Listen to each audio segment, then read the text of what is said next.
हो अब ठुमका लगाओ चल तबला हेलो दोस्तों, नमस्कार। आप देख रहे हैं भोजपुरी स्टार न्यूज़ और भोजपुरी स्टार न्यूज़ में आपका स्वागत है। तो आज आपको एक बहुत ख़ास अपडेट देने वाला हूं जो पवन सिंह और खेसारी लाल यादव जी के बीच है। जो कल गाना रिलीज हुआ खेसारी लाल यादव जी का और पवन सिंह जी का। देखिए किसका कितना व्यू चल रहा है।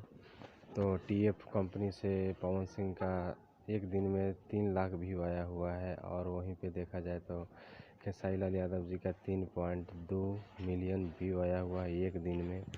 तो आप लोग का प्यार ही सब कुछ बनाता है, तो ऐसे ही खेसारी लाल यादव जी पे प्यार और आशीर्वाद बनाए रखें।